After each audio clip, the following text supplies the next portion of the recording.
Udaipur Tepania eco park সংলগ্ন একটি সরকারি গোডাউন থেকে আয়রন পাইপ সহকারে বিভিন্ন সরঞ্জাম চুরি করতে গিয়ে হাতে নাতে ধরা পড়ে গাড়ির চালক সহ দুইজন। পাশাপাশি একটি 3 চাকার মালবাহী গাড়ি আটক করে আরকিপুর থানার পুলিশ। ঘটনার বিবরণে জানা যায়, বুধবার রাতে একটি মালবাহী অটো গাড়ি করে আয়রন পাইপ এবং বিভিন্ন সরঞ্জাম চুরি করতে গিয়ে এলাকাবাসীর কাছে হাতে নাতে ধরা পড়ে টোটন দাস নামে এক ব্যক্তি। তাকে কিছু উত্তম মধ্যমও দেওয়া হয়। পূর্বে বহু চুরিকাণ্ডে জড়িত রয়েছে টোটন। তাছাড়া ড্রাগস, নেশা সামগ্রী কাণ্ডে গ্রেফতার হয়েছিল টোটন দাস এবং তার বিরুদ্ধে এখনও আরকিপুর থানায় NDPS ধারায় মামলা রয়েছে।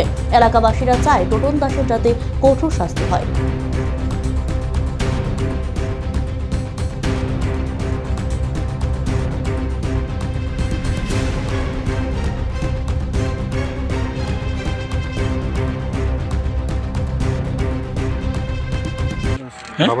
কি করো তুমি?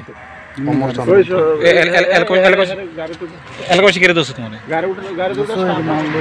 কি মাল এটি? তোমার মোবাইল করতে যাই তুমি রাখতে আমার কি জমা এলো না কিছু। কিসের মাল আসলে এটি?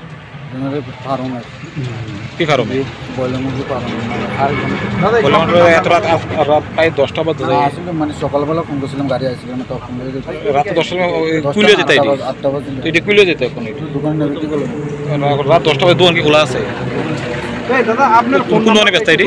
ফোন নাম্বার ব্যস্ত রাত 10টা বাজে দোকান কি খোলা আছে নাকি? না তো এখন তো 10টা বাজে আছে ভাই। তোমার কি নাম জানি কেলা? তোমার সাথে কেউ আসেনি? কি নাম? বিশ্বজিৎ কি? হ্যাঁ হ্যাঁ কি জানি না। গাড়ি ড্রাইভারটা। আর তুমি মালে তুমি নিয়ে যেতেছিলা, আর গাড়ি চালক হলো বিশ্বজিৎ।